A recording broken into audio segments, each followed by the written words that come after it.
महादेव, जिन्हें भगवान शिव के नाम से भी जाना जाता है, भारतीय पौराणिक कथाओं और धार्मिक मान्यताओं में एक महत्वपूर्ण स्थान रखते हैं। शिव को त्रिदेवों में से एक माना जाता है, जिनमें ब्रह्मा, विष्णु और शिव प्रमुख हैं। जहां ब्रह्मा को सृष्टि का निर्माता और विष्णु को पालनकर्ता माना जाता है, वहीं शिव को संहारक और पुनः सृजनकर्ता के रूप में जाना जाता है। परंतु शिव केवल संहारक ही नहीं, बल्कि उन्हें कई अन्य गुणों और विशेषताओं के लिए भी पूजा जाता है। उनके बारे में कुछ अद्भुत, रोचक और सत्य तथ्यों को समझना हमारे धार्मिक और आध्यात्मिक जीवन के लिए महत्वपूर्ण हो सकता है।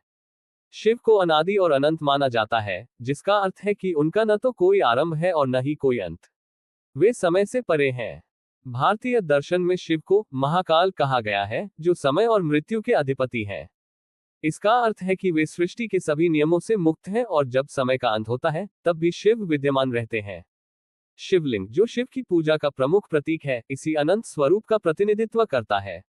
शिवलिंग का गोलाकार और बिना आरंभ और अंत का आकार उनके निराकार रूप का प्रतीक है। महादेव का तांडव नृत्य उनके संहारक स्वरूप को दर्शाता है। इससे तांडव नृत्य कहा जाता है, जो न केवल विनाश का प्रतीक है, बल्कि पुनः सृजन की शुरुआत भी है। जब भी सृष्टि का अंत होता है, शिव तांडव करते हैं, जिससे संहार होता है। इसके बाद नई सृष्टि का आरंभ होता है।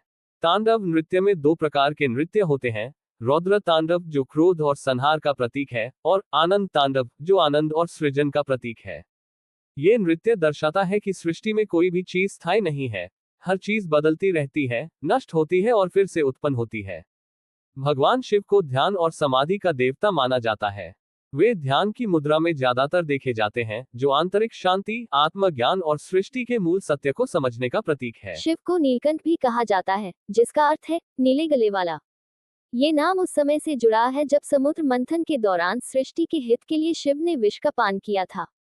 देवताओं और असुरों द्वारा अमृत प्राप्त करने के लिए समुद्र मंथन किया गया, लेकिन मंथन से पहले विष हलाहल निकला, जो सृष्टि को नष्ट कर सकता था। उस समय शिव ने सृष्टि को बचाने के लिए वह विष अपने कंठ में धारण किया, लेकिन उसे निगलने के बजाय गले में ही रोक लिया, जिससे उनका कंठ नीला हो गया। ये घटना ये सिखाती है कि शिव अपने भक्तों और सृष्टि की रक्षा के लिए किसी भी प्रकार का बलिदान देने के लिए तैयार रहते हैं। शिव का अर्धनारीश्वर रूप, जिसमें वे आधे पुरुष और आधे स्त्री के रूप में दिखाई देते हैं, ये दर्शाता है कि शिव और शक्ति एक ही हैं। ये रूप दर्शाता है कि पुरुष और स्त्री दोनों ही समान रूप से महत्वपूर्ण हैं और एक दूसरे के बिना अपूर्ण हैं। महादेव की जटाओं में गंगा का वास भी एक महत्वपूर्ण सत्य है।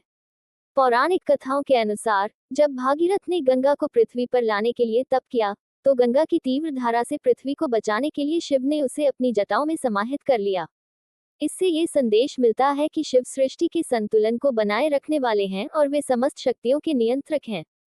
भगवान शिव का वाहन नंदी, जो एक बैल है, का भी विशेष अर्थ है। नंदी शक्ति, भक्ति और कर्म का प्रतीक है। नंदी की भक्ति शिव के प्रति असीम और अडिग है। शिव और नंदी का संबंध ये दर्शाता है कि शिव अपने भक्तों के प्रति हमेशा कृपालु होते हैं और जो भी उन्हें पूरी भक्ति और निष्ठा से याद करता है, उसे उनका आशीर्वाद मिलता है।